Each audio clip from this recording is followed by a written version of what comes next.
اللهم صل على سيدنا محمد يا رب صل وسلم دائما أبدا. السلام علیکم ورحمۃ اللہ وبرکاتہ.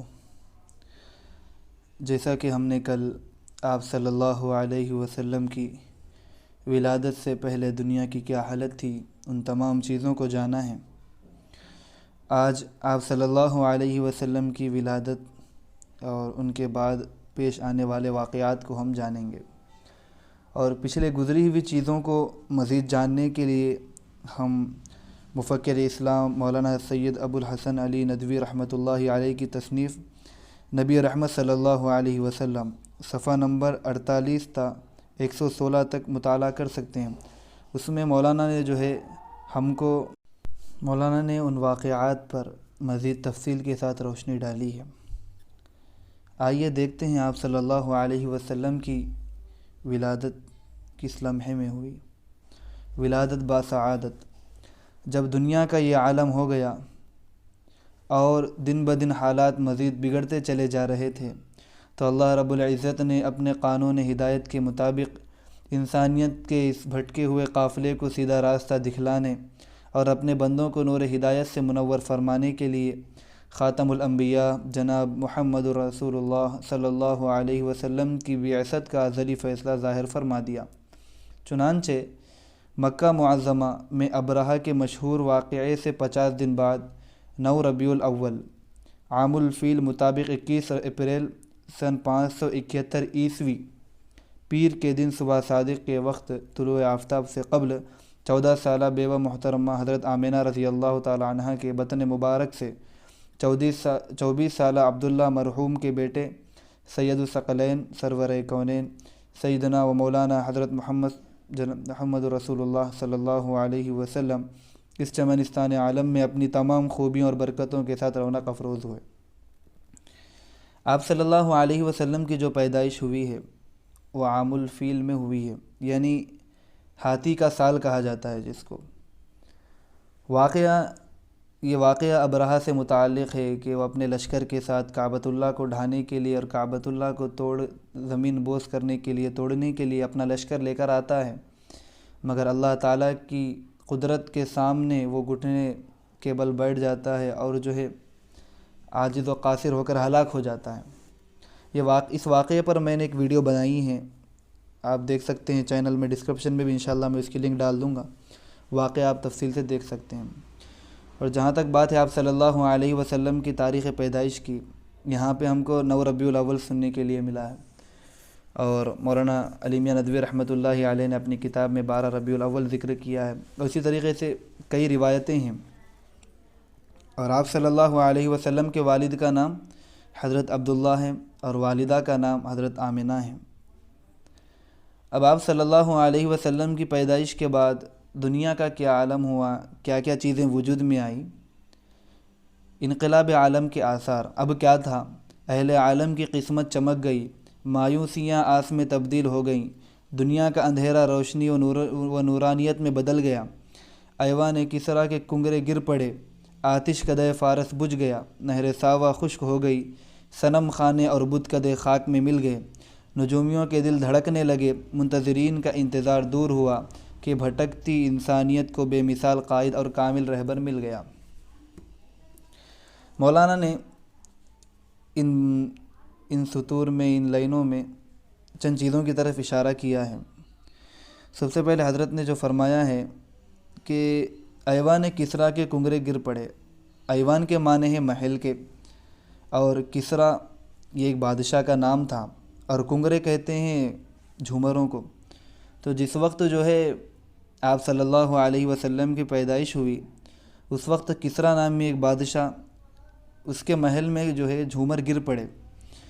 تو اس کے قریب میں جو راہب تھے، جو اس کے مذہب کے عالم تھے، وہ یہ کہنے لگے کہ آخری نبی کی بعثت ہو چکی ہے، وہ آخری نبی اس دنیا میں آ چکے ہیں.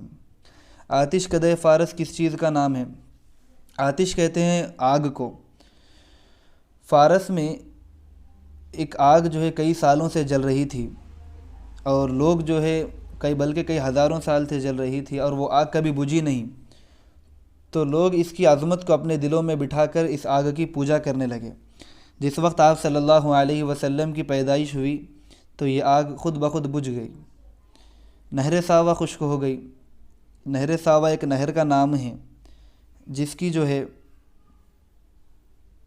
ایران کے اندر یہ نہر ہے، اور وہاں کے رہنے والے اس کی پرستش کرتے، اس کے اندر جو ہے نظریں مان کر ساری چیزیں ڈالتے، تو وہ ساری نہر جو ہے خشک ہو گئی۔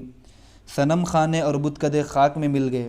صنم یعنی بت رکھنے کی جو جگہیں تھیں، اور اسی طریقے سے جو مورتیاں بنائی گئی تھی، جو مندریں تھیں، وہ ساری کی ساری مٹی میں مل گئیں، اور جو ہے بت سر کے بل گرنے لگے۔ الغرض آپ صلی اللہ علیہ وسلم کی نبوت ملنے سے پہلے صرف پیدائش کی وجہ سے ہی جو ہے دنیا کے اندر اتنی ساری چیزیں اور اتنے سارے انقلابات وجود میں آئے۔ اور ایک روایت میں آتا ہے کہ جس وقت آپ صلی اللہ علیہ وسلم کی پیدائش ہوئی، اس وقت مکہ میں بت اپنے سر کے بل گر رہے تھے، اور ان لوگوں نے اس سے یہ خیال کیا کہ ان کے بت جو ہے ناراض ہیں، جس کی وجہ سے جو ہے وہ اپنے سر کے بل گر رہے ہیں، حالانکہ یہاں پر وہ بت اپنی عاجزی کا اظہار کر رہے تھے اور کہہ رہے تھے کہ ہم تو ایک ایسی مٹی سے بنے ہوئے ہیں جس کو اللہ رب العزت نے بنایا ہوا ہے۔ گویا کہ آپ صلی اللہ علیہ وسلم کی ذات ہی تمام جہانوں کے لیے برکت اور رحمت ہے، اور باطل کو ختم کرنے والی ہے۔ نجومیوں کے دل دھڑکنے لگے۔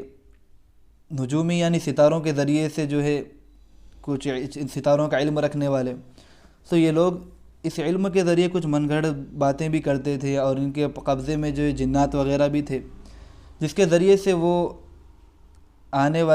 کچھ ہونے والی باتوں کی پیشن گوئی کیا کرتے تھے، جو کہ اسلام میں درست نہیں ہے۔ اسلام میں عقیدہ تو یہ ہے کہ جتنا بھی آگے ہونے والا ہے ان تمام چیزوں کا جاننے والا صرف اللہ رب العزت ہی ہے۔ اللہ تعالیٰ کے علاوہ ان چیزوں کو کوئی نہیں جانتے۔ عالم الغیب والشہادہ، جو چیز غائب ہے، پردے کے پیچھے ہے، اس چیز کو بھی اللہ تعالیٰ ہی جانتے ہیں، اور جو چیز ہم کو نظر آتی ہے اس چیز کو بھی اللہ تعالیٰ جانتے ہیں۔ مگر ان لوگوں کا یہ دعویٰ تھا کہ ہم لوگ آگے جو ہونے والا ہے اس چیز کو جانتے ہیں، اور وہ لوگ ان باتوں کو اپنے جنات کے ذریعے آسمان پہ بھیجا کر جو ہے جنات کو ان کے ذریعے سے ان ساری باتوں کو معلوم کیا کرتے تھے۔ منتظرین کا انتظار دور ہوا۔ اس سے کیا مراد ہے؟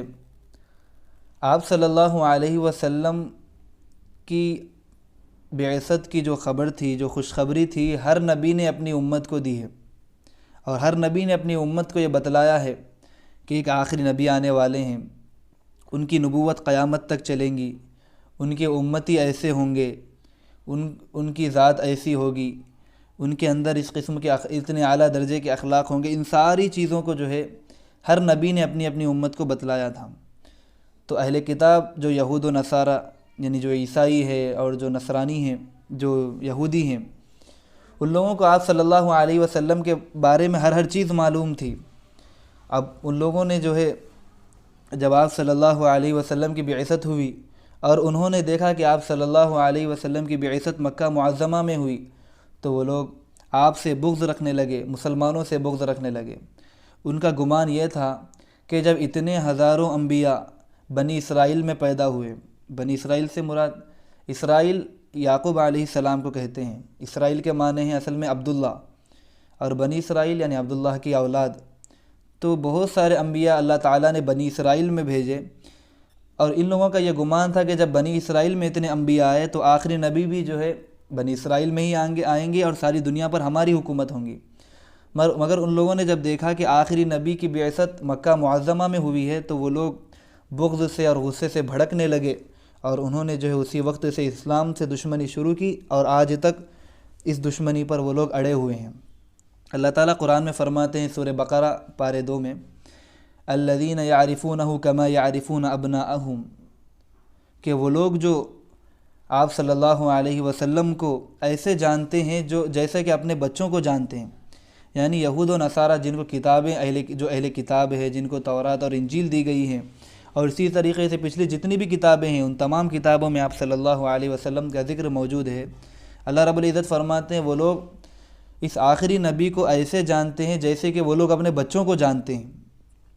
اب اتنی اچھی طریقے سے جاننے والا اگر انکار کر رہا ہے تو یہ بغض و عداوت اور دشمنی کی وجہ سے ہی ہو سکتا ہے۔